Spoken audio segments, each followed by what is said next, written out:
Hi there, this is Pandit Fakir Yogi Brindri Yogi, who always believes in love, who always follows the path of truth, justice, peace, love and non-violence, kindness, compassion, honesty, integrity, humility, generosity, cooperation, uniting the whole earth as our own family, thinking good of all, being good with all, finding good in all, and have a feelings for every creature, birds with animal, plants and humans. Today in this video I would like to dwell on the attitude of the leaders. India has seen so many prime ministers, and they were to great extent very Democrats. They believe in serving the nation with the best of their ability, capability, intelligence and wisdom and priorities. But there I have seen two kinds of extremes. One was really very strong-minded.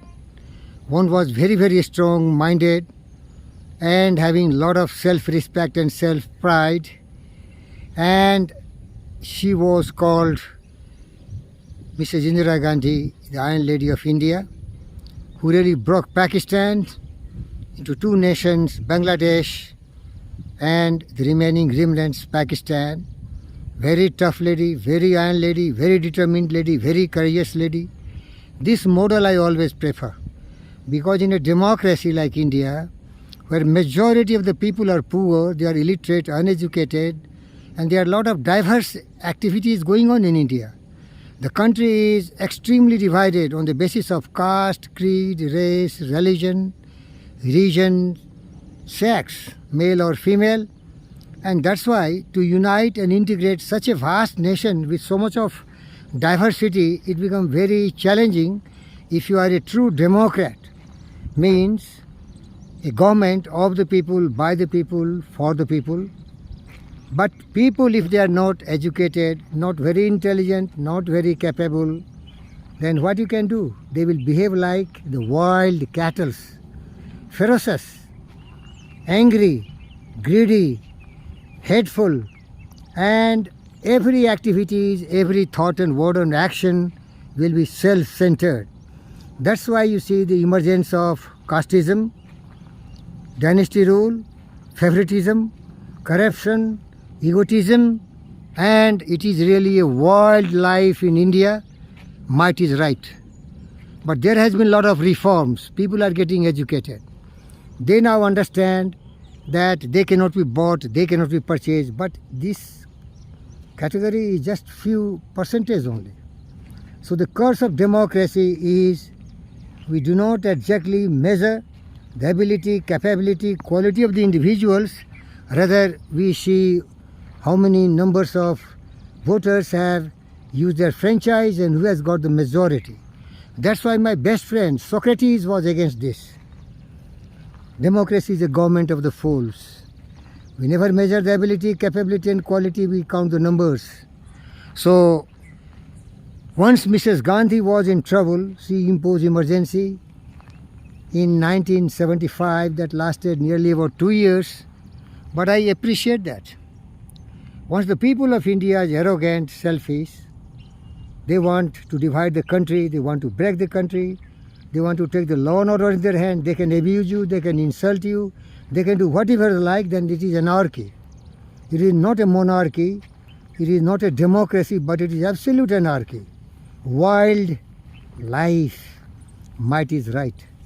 In that situation, I will prefer a model of Mrs. Indira Gandhi and extend my this kind of talk to a great President of Russia, Putin. For Russia, Putin is really the greatest savior of the nation, but he has the attitude to be a dictator. Anybody who's raised voice against him, he cannot breathe easy after few months, few years. They all will be really taught good lessons and they will be put at the right place. Recently you have seen the chief of the Wagner. We don't know exactly the whole story, how he died in the plane crash, but he's no more. And all his rivals and all his critics, they have to test the same, the medicine. In India, modern time, there is one prime minister who is absolute democrat, who is absolute tolerant, who is absolute patient, who always thinks about the people of India, who want to eradicate all these kind of divisive forces, caste, creed, race, religion, region. They are really not necessary. India, that is Bharat, shall be union of states. India is India always, Bharat. But there can be lot of states for administrative reasons. Constitution has approved it. But some of the idiots, like say Mamata Banerjee, she thinks Bengals belongs to Mamata Banerjee. Lallu Yadav and another great idiot, Nitish Kumar, he thinks Bihar belongs to his caste. And they have exploited their caste. They have ruined their life. They are poor, they are miserable, they are just their vote banks. And our simple and innocent, or whatever you call them, the minorities, they are also victims of their voracious hunger of power. They have been used. Nobody could take care of them. So day by day, in worse way, they become more illiterate, more uneducated, more orthodox, more conservative, and then emerge from them terrorism, criminals like the lions and tigers. Look at the world. Who are the criminals? I will not tell any caste, any creed, any race and religion. Who are the criminals? Because of the poverty, because of the literacy, because of lack of education, these innocent brothers and sisters can be brainwashed and put into something very heinous and very, very destructive professions, just for money. Poverty is the root cause. But I'm talking about the present Prime Minister of India, who is absolutely Democrat. Absolutely Democrat. He can be abused, he can be insulted, he can be done anything. Only thing, he cannot be killed because the Prime Minister has got some SPG, hundreds and thousands. He is protected like a shield, as a baby is protected in the uterus womb of a mother. But he is absolute Democrat, I tell you. Nobody can really tolerate so much being in absolute power. He can be compared with Indira Gandhi. She was Prime Minister. She has absolute power. This man is also in absolute power. And I tell you, and you may be knowing, his heart is bleeding for the mother India. His heart is bleeding for the soldiers of India. All the defense forces, they are aligned with this man. They love him because he loves the soldiers. He understands the value of our freedom fighters, the value of our soldiers who protects our boundaries, who protects our borders. He goes every time and shares some moments of his life. His every birthday is celebrated with these soldiers. So the heart of the soldier is with this Prime Minister. If he likes, within twinkling of an eye, within few moments, he can be absolute Putin in India.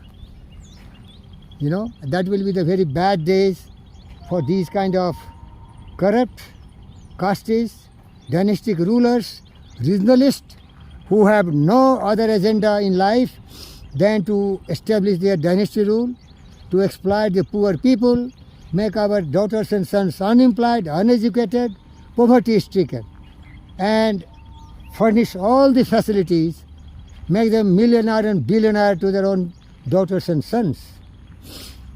Bottom line, friends, I want a great India, a great Bharat, the great Hindustan, where there should not be discrimination on the basis of caste, creed, race and religion. There should be true democracy of the definitions of Socrates. Those who are for the people, those who work for the people, those who want to die for the motherland. He should be something like, Raja Bharat.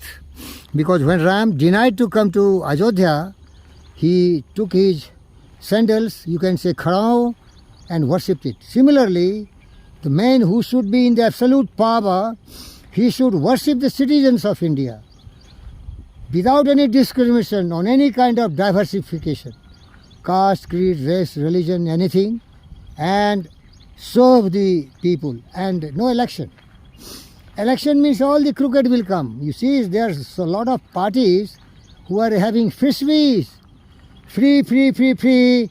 If you give something free, the taxpayers' money, how the development will come, how the education will come, how the unemployment will come. Because these money can only create infrastructure, which can be really creating unemployment for the uneducated. Population control is another very dangerous thing in India. India has become the largest populated land on the planet Earth. There should be strict measure to see that as much infrastructure, as much facility to give them job, to solve all their physiological needs, safety, security needs, social needs, self-esteem, self-actualization. Accordingly, it should be just like a production. If you produce so many cars and there is no demand and supply, what will happen? Similarly, the human resources are also our asset. It should be planned well and then really put into practice. Friends, this is Pandit Fakir Yogi, Virendra Yogi, who love all, who respect all. But in my opinion, Putin should be a role model, or Indira Gandhi should be a role model for any Prime Minister. You cannot be too soft, man. Too soft. Too soft. How dare anybody can abuse a Prime Minister of a country? Prime Minister is the Prime Minister, and that too honest and sincere and hard-working and committed, dedicated Prime Minister. And you have all the liberty, all the freedom to insult, to abuse, to talk anything nonsense without any proof, without any kind of substantial statement, making every time. Unfortunate part of it. I will definitely prefer Putin type Prime Minister of India or Indira Gandhi type of Prime Minister, not like the present Prime Minister. He's too democrat, he's too soft, he's too loving, he is too much affectionate to his family members, 140 crores, like 1.4 billion sisters and daughters, brothers and sisters of India. This cannot work. Human beings are very selfish, greedy and corrupt by nature. You have to use iron rod to teach them lessons, and that's why you have to stop election. Election will give them chance. They will come back. And old habits never die. They will again ruin the country. You can never think of going to the Mars, to the Sun, to the Venus. You can never have another plan for Chandrayaan and robots and all. Thank you, viewers.